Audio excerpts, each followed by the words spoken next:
എല്ലാവർക്കും പുതിയൊരു വീഡിയോയിലേക്ക് സ്വാഗതം. അപ്പോൾ നമ്മളൊന്നും കടയിൽ നിന്ന് മേടിച്ച പുതിനയുടെ തണ്ടാണിത്. ഇതിൽ നിന്നുള്ള ഇല കംപ്ലീറ്റ് നമ്മൾ പറിച്ചെടുത്തിട്ടുണ്ട്. ഇത് നമുക്ക് കുഴിച്ചിടുകയാണെങ്കിൽ വളരെ പെട്ടെന്ന് വീട്ടിലൊക്കെ ഉണ്ടാക്കാൻ പറ്റും. കാരണം നമ്മൾ കടയിൽ നിന്ന് ഇങ്ങനെ വിഷടിച്ചൊന്നും മേടിക്കേണ്ട ആവശ്യമില്ല. അപ്പോൾ ഇതെങ്ങനെയും ചെയ്യാമെന്ന് ചോദിച്ചിട്ടുണ്ടെങ്കിൽ നമ്മൾ ഇതേമാതിരി ഇലക്കെ നുള്ളിയെടുത്തതിന് ശേഷം അതിൻ്റെ കടഭാഗം കണ്ടില്ലേ, അങ്ങനെ കറക്റ്റാക്കി വെക്കുക.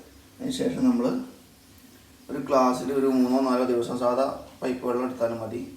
ഈ കിണർ വെള്ളത്തിൽ നിന്ന് കോരിയെടുത്ത വെള്ളമായും കുഴപ്പമില്ല, ഏതായാലും കുഴപ്പമില്ല. അപ്പോൾ പൈപ്പിൽ നിന്ന് നമ്മൾ വെള്ളം എടുത്തിട്ട് ഒരു 3-4 ദിവസം ഇങ്ങനെ ഇട്ട് വെക്കുക. അപ്പോൾ നമ്മളിങ്ങനെ വെച്ചിരുന്ന സാധനമാണ് ഇപ്പോൾ ഇരിക്കുന്നത്. കണ്ടിപ്പോൾ ഇതിനിപ്പോൾ തൂമ്പൊക്കെ വന്നിട്ടുണ്ട്, വെള്ളം അടിയിൽ കണ്ടില്ലേ, കാണുന്നുണ്ടോയെന്ന് അറിയില്ല. എന്നിട്ട് വീഡിയോയിൽ അടിയിൽ വെള്ളമുണ്ട് കേട്ടോ.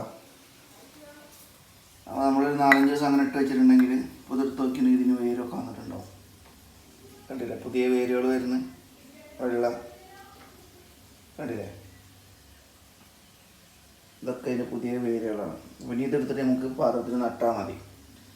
ഓക്കെ, അപ്പോൾ അങ്ങനെ ചെയ്താൽ നമുക്ക് പുതിയ വീട്ടിൽ ഇഷ്ടംമാതിരി ഉണ്ടാവും. അപ്പോൾ നല്ല മുളച്ച് വരുന്നു.